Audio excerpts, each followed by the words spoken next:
Awal film kita diperlihatkan dengan sebuah tulisan yang menjelaskan bahwa film ini didasarkan pada salah satu kasus kriminal paling aneh di Perancis. Penggambarannya diambil dari sebuah wawancara, dokumen dan laporan resmi yang tentunya dari peristiwa nyata.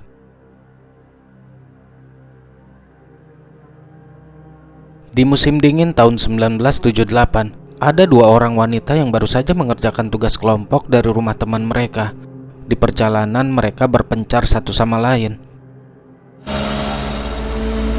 Namun salah satunya yang bernama Alice dibuntuti oleh seorang pria tak dikenal menggunakan mobil sedan. Pria itu lantas menabrak motor Alice hingga dia terjatuh.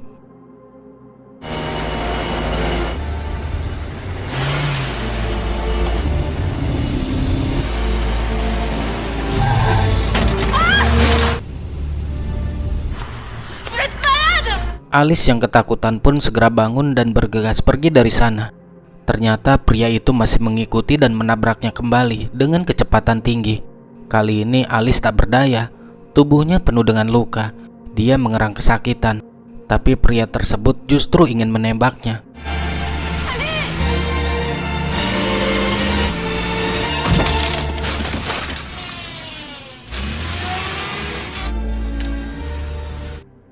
Beruntung dari arah belakang ada mobil polisi yang sedang berpatroli, sehingga dia mengurungkan niatnya untuk menembak Alice.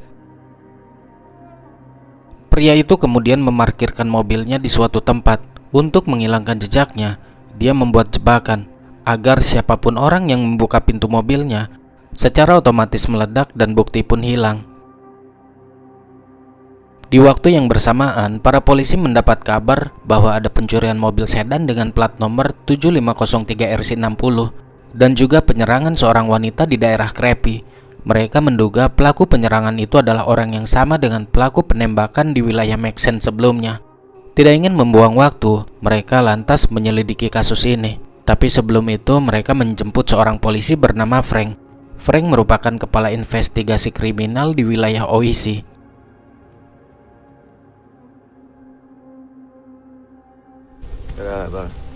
Setelah lama mencari, akhirnya mereka menemukan sebuah mobil yang terparkir di halaman apartemen dengan plat nomor 7503 RC60 sesuai yang mereka cari.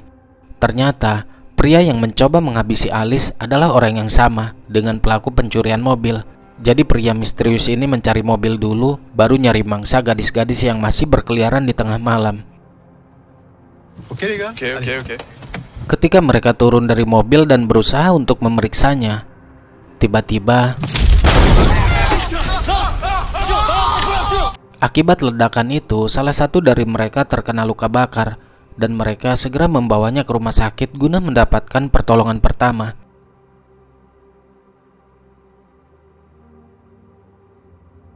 Di keesokan harinya, mereka kembali berkumpul di TKP. Mayor Lacombe marah kepada anggotanya karena mereka terlalu gegabah dalam bertindak. Dia menyerahkan kasus ini sepenuhnya kepada Frank. Les consignes de sécurité, c'est pas fait pour l'ordinateur. Gagner du temps au lieu de consulter un... Le commandement de patrouille. La prochaine fois que tu vois que les instructions ne sont pas respectées, autorisation. Setelah itu, kita diperlihatkan dengan si pelaku yang tengah menulis surat kaleng untuk dikirimkan kepada para polisi. Di dalam surat itu, dia menulis betapa ceroboh dan mudahnya para polisi dikelabui oleh seorang penjahat. Dia membeberkan semua yang terjadi. Di antaranya memasang bahan peledak di mobil, melakukan percobaan pembunuhan kepada seorang gadis remaja, dan juga mencuri mobil. Namun lain kali dia memastikan akan menembak korbannya ke arah jantung agar mereka tewas. Setelah menulis surat, pria misterius itu kemudian menyakiti dirinya sendiri. Para polisi yang menerima surat itu lantas berkumpul untuk membahas planning mereka selanjutnya. Mayor Lacombe membacakan isi suratnya kepada mereka bahwa si pelaku akan terus mencari mangsa di malam hari. Seorang gadis remaja yang berkeliaran di tengah malam adalah target yang sangat ia sukai. Maka dari itu sang mayor memerintahkan agar anak buahnya lebih berhati-hati. Karena sepertinya si pelaku sangat lihai mempermainkan polisi. Dia juga memerintahkan agar anak buahnya selalu berpatroli saat di malam hari. Je suis un tueur est une cible que j'affectionne avant qui déambule provocamment la nuit concerne notre périmètre. Setelah itu, Frank dan rekannya pergi ke rumah sakit untuk menemui Alice. Di sana, dia memberikan beberapa pertanyaan terkait peristiwa yang menimpa dirinya di malam itu. Alice yang tidak bisa berbicara karena mengalami patah tulang di lehernya pun hanya bisa mengangguk saat diberi beberapa pertanyaan oleh Frank. Frank bertanya, apakah Alice pernah melihat pria itu sebelumnya? Dia menggelengkan kepalanya. Apakah pria itu sudah tua? Alice menggelengkan kepalanya lagi. Namun ketika ditanya masih muda, Alice hanya bisa diam, menandakan bahwa pria yang menyerangnya itu masih muda. Frank berjanji kepada Alice akan menangkap pelakunya. Vous aviez déjà vu cet homme? Il était vieux. Il était comment?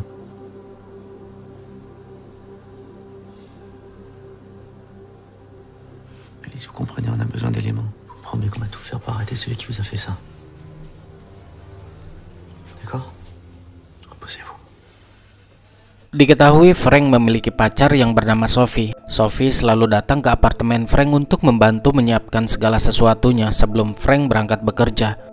Di sana Frank memberi hadiah berupa kaset CD karena Sophie menyukai musik pop. Comme je sais que vous aimez bien la musique. Di malam harinya, Frank pergi ke sebuah bar dengan mengenakan pakaian biasa agar memudahkan penyelidikannya. Di sepanjang jalan dia memperhatikan setiap orang yang lewat. Adakah dari mereka yang tampak mencurigakan? Namun sayangnya, Frank tidak menemukan apapun yang mencurigakan di sana.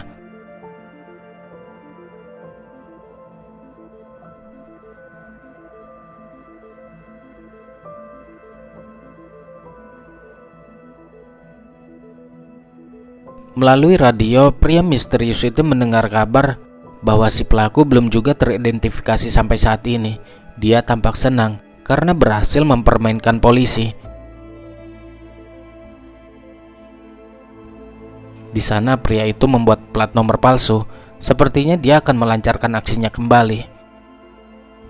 Di keesokan harinya, Frank berkunjung ke rumah Sophie. Sophie lalu memperkenalkannya dengan sang ibu. Ibunya tampak ramah dan menyambut Frank dengan baik. Selesai dari rumah Sophie, Frank kembali bertugas. Kali ini dia menuju kampus untuk mencari petunjuk lagi. Tiba-tiba dia diberhentikan oleh seorang mahasiswi yang ingin menumpang karena mereka satu arah.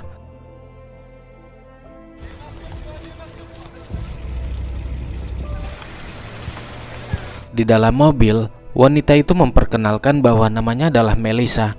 Melissa lantas bertanya, apa pekerjaan Frank? Frank menjawab jika dirinya adalah seorang polisi. Melissa sempat tidak percaya, tapi Frank meyakinkan hal itu. Dia juga menjelaskan jika dirinya sedang menyelidiki kasus penyerangan terhadap seorang gadis berumur 19 tahun yang bernama Alice. Dans la police. Ah ouais, t'es flic? Et t'enquêtes sur quoi? Tu ne peux pas marcher? Le fou là qui tire sur les filles au hasard. Incroyable. Je travaille sur ça. Mobil mereka terus berjalan hingga berada di tempat yang sepi. Disinilah Frank mengeluarkan pistol lalu menodongkan ke arah Melissa. Dan inilah pelaku penyerangan yang selama ini dicari.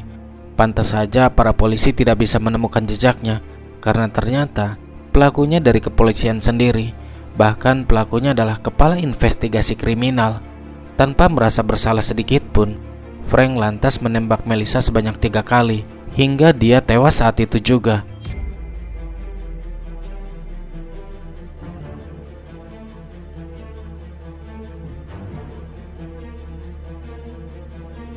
Setelah membuang jasad Melissa di pinggir jalan, Frank kemudian menuju ke hutan berniat meninggalkan mobilnya di sana. Karena mobil yang dia gunakan adalah mobil hasil curian yang sudah dia ganti plat nomornya, Frank lantas membersihkan bekas sidik jari yang menempel di dalam mobil.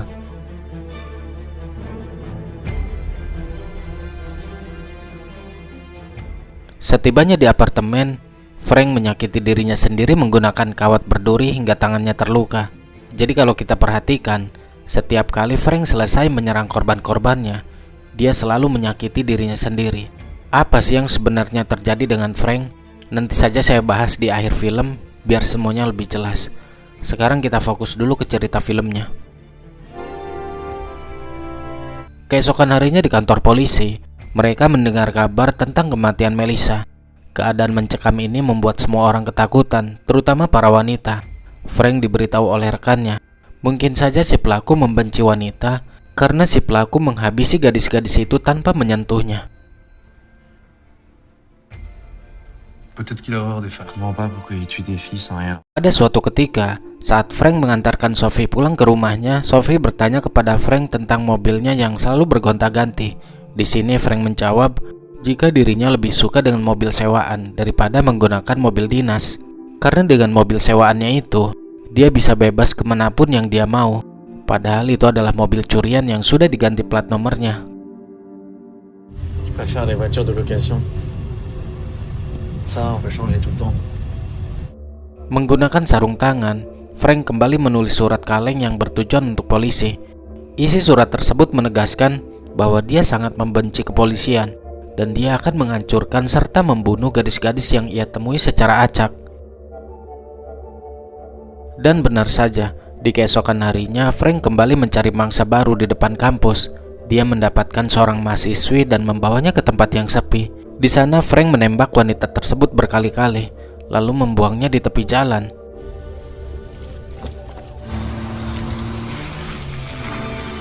Frank yang dalam keadaan panik pun bergegas pergi dari sana, menjauh dari TKP.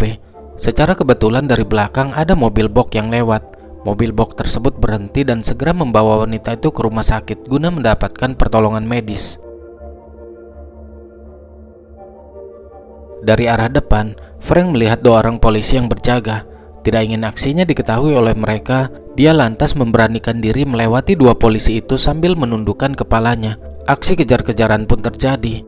Mereka meminta unit lain untuk membantu mengejar mobil yang digunakan oleh Frank.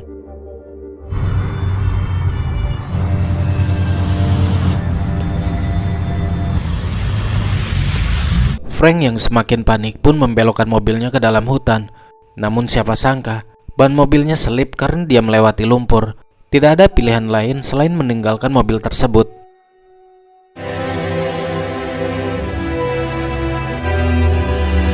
Para polisi mengerahkan semua pasukannya, baik melalui udara maupun darat. Mereka juga membawa anjing pelacak agar memudahkan pencarian.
Di pagi harinya, rekannya memberitahu Frank jika ada serangan lain di tempat yang sama.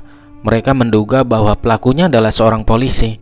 Mereka bisa berasumsi seperti itu karena surat yang ditulis menggunakan tulisan tangan condong ke kiri, mirip dengan yang biasa digunakan di dalam laporan dokumen registrasi R12 terlampir di kepolisian. C'est peut-être moi aussi. Rekannya juga memberitahu bahwa korbannya selamat. Dan sekarang mereka sedang menyelidiki sidik jari si pelaku yang ada di dalam mobil yang mereka temukan di hutan kemarin. Di sini para polisi belum menyadari jika pelakunya adalah Frank, yang merupakan kepala investigasi kriminal. Elle est pas morte, mais... Et la fille? Mayor Lacombe meminta Frank untuk datang ke ruangannya. Dia memperlihatkan hasil sketsa wajah si pelaku dari keterangan si korban. Tapi anehnya, sang mayor juga sama, tidak menyadari. Justru dia malah memerintahkan Frank untuk membawa sketsa itu dan menanyakan kepada warga. Siapa tahu dari mereka ada yang mengenalinya. Pencarian pun dimulai. Frank mengikuti perintah dari atasannya. Dia mengetuk setiap rumah warga untuk menanyakan sketsa tersebut. Tapi dari mereka banyak yang tidak sadar jika sketsa itu mirip dengan Frank.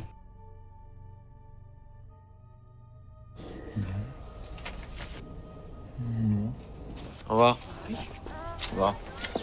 Selesai melakukan tugasnya, Frank lanjut berkunjung ke rumah Sophie tanpa memberitahunya terlebih dulu. Sophie tampak kaget dengan kedatangan Frank. Ternyata, di sini baru diketahui jika Sophie sebenarnya sudah bersuami. Suaminya Sophie bernama Oliver. Di depan Oliver, Sophie berbohong dengan mengatakan bahwa Frank adalah rekan kerjanya. Tentu saja hal itu membuat Frank sangat kecewa. Vous êtes désolé? Je suis désolée. Il était dans son lit et quand il dort comme... J'ai juste tenté le coup. Ketika mereka berdua sedang berada di dapur, Sophie meminta maaf karena telah berbohong. Sophie juga menjelaskan alasan dia menjalin hubungan dengan Frank. Jadi sejak 2 tahun yang lalu, Oliver mengalami kelumpuhan. Sophie ini membutuhkan belayan dari seorang pria yang tidak dia dapatkan dari suaminya itu. Di sini Sophie berkata jika dirinya tidak mau kehilangan Frank dan dia akan segera mengurus perceraiannya dengan Oliver. Je vous aime. T'inquiétez pas, on va trouver une solution. Di suatu malam, Mayor Lacombe membagi tugas kepada anggota-anggotanya. Frank dan ketiga rekannya diberi tugas untuk memeriksa identitas semua pelaku sesama jenis yang berada di jalan tua, karena si pelaku diduga adalah seorang homreng. Data pemeriksaan itu dia dapat dari korban-korbannya yang tidak pernah disentuh oleh si pelaku, seakan tidak tertarik dengan wanita.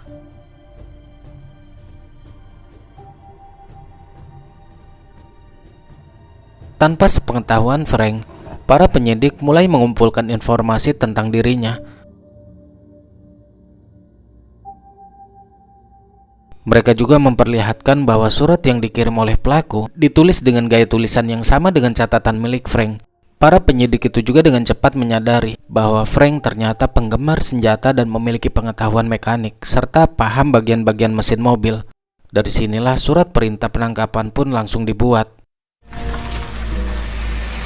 Di saat Frank tiba di kantor polisi, dengan cepat mereka memborgol tangannya. Frank sedikit memberi perlawanan. Dia bertanya, "Kenapa aku diborgol?" Sang mayor menjawab bahwa mereka akan mengambil sidik jarinya. Sors-le! Menottes! Bouge pas, Franck. C'est bon? Lâchez-moi! Bouge pas, Franck. Vous lui prenez les empreintes. Allez. J'ai rien fait. On va te prendre les empreintes. Chef, expliquez-moi. Alors, je te montre pas comment on fait. Mais qu'est-ce qui se passe? Ah, ferme-la. Qu'est-ce qui se passe?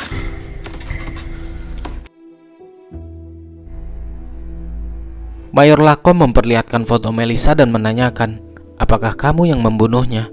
Namun Frank menggelengkan kepala. Dia tidak mengaku menghabisi Melissa. À chaque agression, t'es en congé. Les empreintes sur la fausse plaque. Les tiennes. Di sini sang mayor memberitahu kepada Frank tentang hasil penemuan penyelidikan mereka. Mereka menemukan sidik jari Frank pada plat nomor palsu. Dan setiap ada penyerangan, Frank tidak pernah ada di kantor. Namun Frank membantah tuduhan itu. Dia berkata, "Ini sangat konyol. Untuk apa aku melakukan itu?"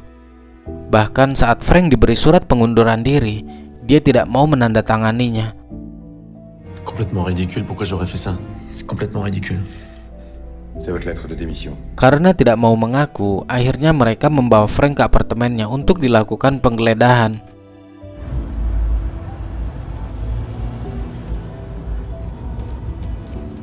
C'est injuste. Setibanya di sana, dia meminta untuk dibuka borgolnya karena malu dengan tetangga-tetangganya. Tapi Mayor Lacombe tidak memperbolehkan hal itu. Dia tahu betul gimana otak seorang kriminal seperti Frank. De toute façon, il n'y a personne à ce soir-là. Allez. Attendez. Dan benar saja, ternyata Frank masih menyembunyikan pistolnya di dalam jaket.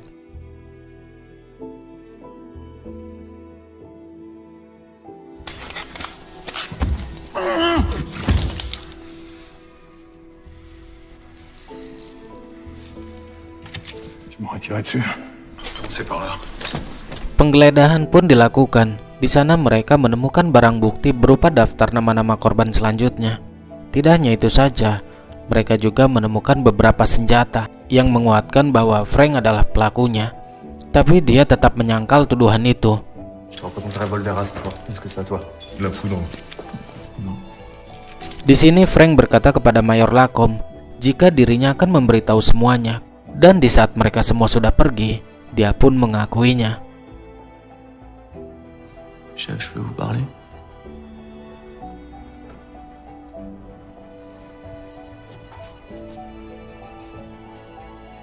À vous et à vous seul, je vais le dire. Et c'est moi. Tu es la honte de la gendarmerie. Akhir kisah dijelaskan, dalam persidangannya, Frank dinilai tidak bertanggung jawab atas perbuatannya. Dia dinyatakan gila atau semacam kelainan mental, yang pada akhirnya Frank terbebas dari segala macam hukuman pidana resmi. Namun, meskipun demikian, dia dirawat seumur hidup di rumah sakit jiwa. Frank dalam kisah aslinya adalah seorang pria bernama Alain Lamar.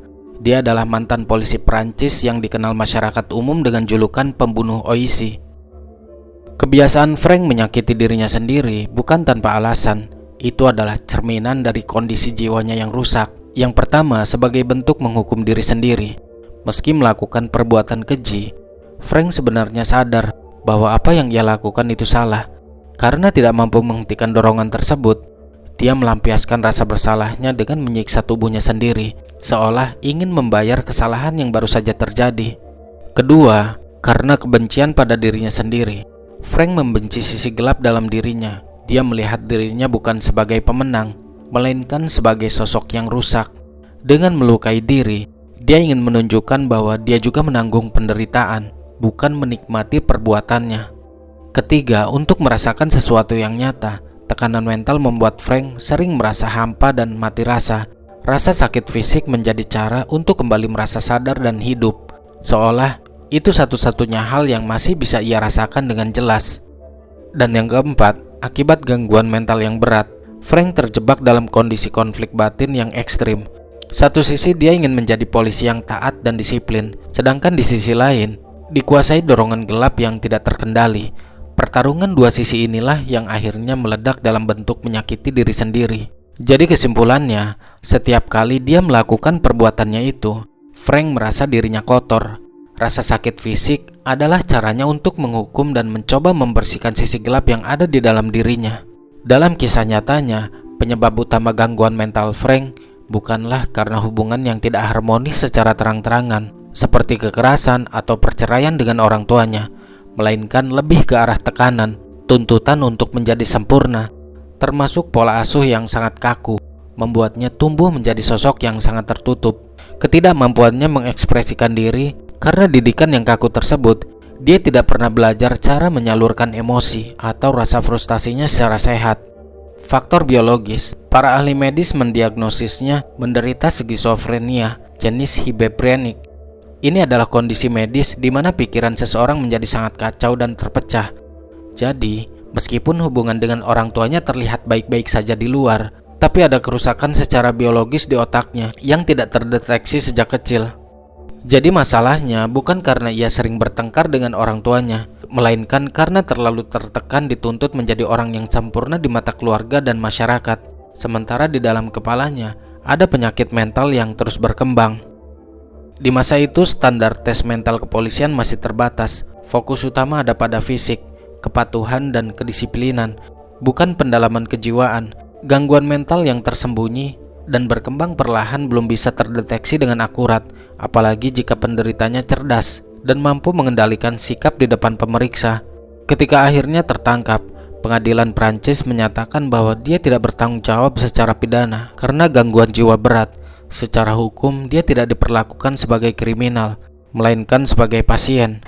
Dan ironisnya, karena tidak pernah dijatuhi hukuman penjara, secara administratif ia bahkan masih tercatat sebagai anggota kepolisian. Hingga kini Alain Lamar tidak hidup bebas. Dia berada di bawah pengawasan medis ketat di fasilitas psikiatri.